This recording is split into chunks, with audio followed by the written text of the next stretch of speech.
Hey guys, it's Nate. I'm back in the doghouse. Well, I've had a couple people asking me about what we're using, like what MPPT we put in, what was our solar, like the solar charger, what was our inverter, which one did we go with, which one of the power transfer switches did we go with for the shore power stuff. And I'm like, whoa. I put in a hybrid unit, okay? I don't know all those other things, but I do know that I saved about $800 by going with this. So when I added up all the different ones, because we were looking at the Orions, or I guess, what are they called? I actually have one. I have one of their parts, a Victron. Okay, I had the Victron 24 to 12 volt DC down converter for all of our 12 volt panel in the camper, and plus the future fans and stuff that I'm going to install, and phone charger, stuff like that. So I looked at the Victron stuff and I added things in, I put things together, and it was a lot. It was like 1,200 something, I think. But then I saw the SWI Power, the SWIPOWER, SWI Power. I saw this hybrid inverter that is a 4,000 watt hybrid inverter that has all of those things all inside of it. And I'm like, okay, hey, let me try that thing out, because it's a smaller footprint. Plus I saved money on the cable. So instead of like cables from one component to another component, I went with the hybrid. This might not be the best option for everybody, but it was the best one that I found for myself. So I want to show you real quick. This is it. This is the SWI Power unit.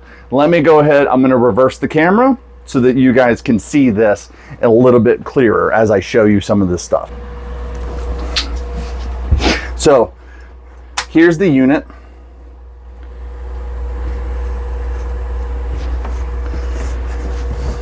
So it tells you your input. So right now it's AC input. I don't have shore power, the generator, hooked up to it right now.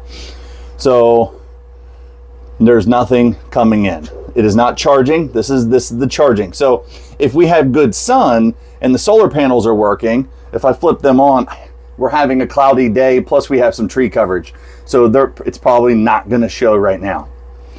You got your voltage. We're at 118 volts, but it's got all the different features. So if you hold in the enter button, then you can go through and you can start to change. So you got this is the solar, utility, and then battery, okay? So that's what I have it set to.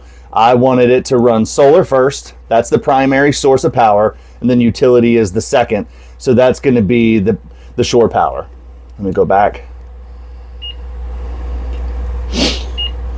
So it's got all these different settings, so you can set your amperage.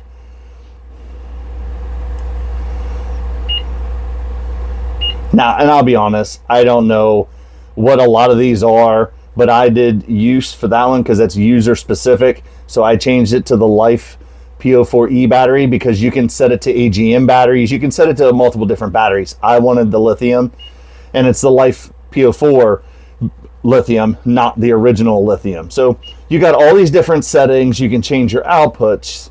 You can change your battery. You can change all your different settings of what voltage you want it to read when it's full. You just got so many different options.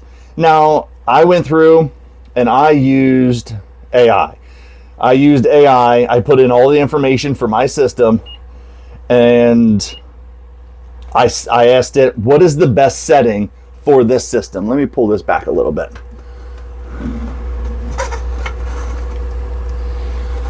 So I asked the AI, what is the best settings? So all of my settings have been tuned based off of an AI system.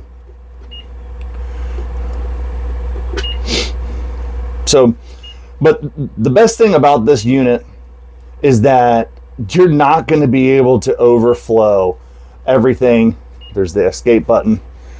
So you're not going to be able to really take this to capacity. This thing has the MPPT controller is for 55 watts minimum, or volts, up to 350 volts. Okay, so you have to have 55 volts to wake it up. Okay, so that's going to be your one drawback, is it has a high MPPT requirement. So if you're just putting in one panel, that's say a Bouge RV 200 watt Arch Pro panel, you're looking at about, I think it's 31.5, 32 volts per panel. One of them will not wake this. You need 2 panels to be able to wake this thing up, and you have to have it in good sun. If you have shade, partial shade on any of the panels, you're probably not going to be able to charge it. We don't have to worry about that because we have 6 of those panels so on our camper. So we're getting about 1200 watts in good sun on a good day. So we have plenty to wake this up. We have it ran as 3 sets of series ran parallel. So we have plenty to wake it up, plenty to run it, and all in all, it's phenomenal. It is a 24 volt DC, so it's for our system. It is what we needed, not a 12 volts, 24 volt. And all the connections are pretty simple. It is a pure sine wave. That's what you're getting here. It is a pure sine wave inverter, and I highly recommend this. It has worked beautifully for us so far. I like how it has the different cooling functions. I can show you some of those real quick. It does have the 3 built-in fans.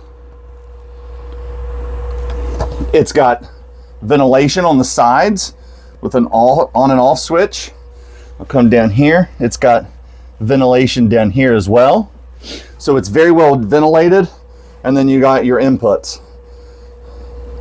All of your inputs are labeled. And it works very well. So once again, I highly recommend the SwiPower hybrid inverter. So keep following along. And yes, if you haven't looked it up yet, that's the out-equipped 24 volt DC AC. It's up and running. I was outside working. I came in, turned that thing on immediately, and now I'm starting to cool off and it's feeling good in here. I don't want to go back outside to work. But anyways, the SwiPower hybrid inverter, definitely give it a thumbs up so far. Check it out.